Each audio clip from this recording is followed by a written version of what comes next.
আঙ্গ বাড়ি ভাই নোয়াখালী, রয়্যাল ডিস্ট্রিক্ট কয় বেগুনে, দেশ বিদেশ আকাশ পাতাল নোয়াখাল্লা আছে সবখানে। নোয়াখালীর মানুষদের নিয়ে প্রায় ফেসবুকে মজা করেন অনেকে, অনেক সময় নোয়াখালীকে নিয়ে ট্রল করতেও দেখা যায়। ফলে নোয়াখালীর অনেক ভালো দিক এই ট্রলের কারণে ধামা চাপা পড়ে যায়।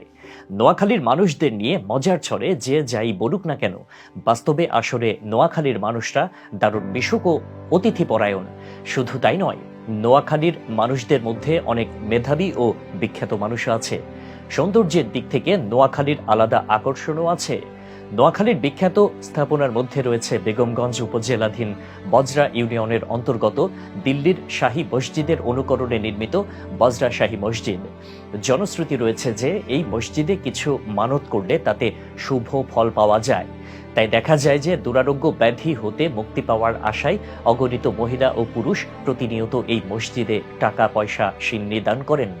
নোয়াখালী শহরের প্রাণকেন্দ্রে অবস্থিত মাইজদি জামে মসজিদ, মাইজদি বড় মসজিদ নামেও এটি পরিচিত। এই মসজিদটিও বিখ্যাত এবং প্রতিদিন অনেক মুসল্লি এই মসজিদ প্রাঙ্গণে নামাজ পড়তে আসেন।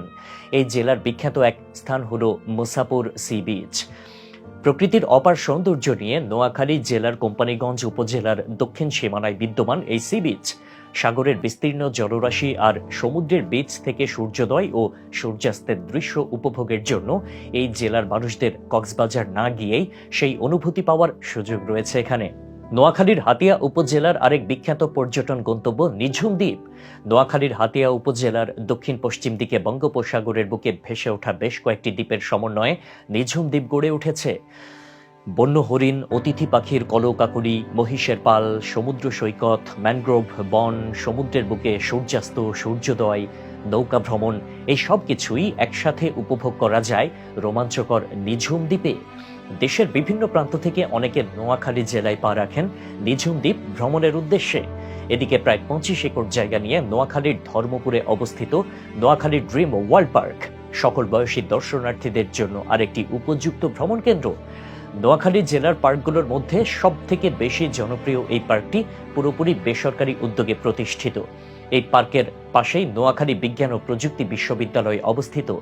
নোয়াখালীর ব্যতিক্রম এক ঐতিহাসিক স্থান হল গান্ধী আশ্রম। 1946 সালের নভেম্বর থেকে 1947 সালের ফেব্রুয়ারি পর্যন্ত 4 মাস নোয়াখালীতে ছিলেন মহাত্মা গান্ধী। সম্প্রীতির বার্তা দিতে 1947 সালে প্রতিষ্ঠিত হয় গান্ধী আশ্রম। সামাজিক সম্প্রীতি, দারিদ্র্য বিমোচন ও সামাজিক উন্নয়নে কাজ করে চলেছে এই গান্ধী আশ্রম। নোয়াখালীর মাটিতে জন্ম নিয়েছে অসংখ্য বিখ্যাত ব্যক্তি। তাদের অনেকেই দেশের তরে নিঃস্বার্থভাবে সর্বোচ্চ ত্যাগ স্বীকার করেছেন। 1971 সালে দেশের তরে জীবন উৎসর্গ করা 7 জন বীর শ্রেষ্ঠের একজন বীর শ্রেষ্ঠ শহীদ রুহুল আমিন নোয়াখালীরই সন্তান। কবর নাটক খ্যাত বিশিষ্ট নাট্যকার, সাহিত্যিক, বুদ্ধিজীবী মনির চৌধুরী এই জেলার সন্তান। 71-এর শহীদ বুদ্ধিজীবী সংসপ্তক খ্যাত শহীদুল্লাহ কাইসারও নোয়াখালীর সন্তান। এই মাটিতে এরকম সাহসী দেশপ্রেমিক আরও অগণিত মানুষের জন্ম হয়েছে। দেশের রাজনীতি, অর্থনীতিতেও এই জেলার মানুষের অপরিসীম অবদান রয়েছে।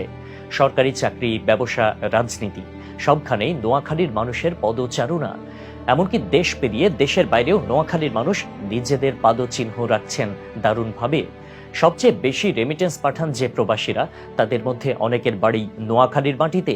নোয়াখালীর আরেক বিশেষ দিক হল নোয়াখাল্লা ভাষা। 1000 বছরের ইতিহাস সমৃদ্ধ এই আঞ্চলিক ভাষাও এই অঞ্চলের ঐতিহ্যের স্বাক্ষর বহন করছে। সব মিলিয়ে অনেকের কাছে তাই নোয়াখালী এক আবেগের নাম, ভালোবাসা ও গর্বের পরিচয়।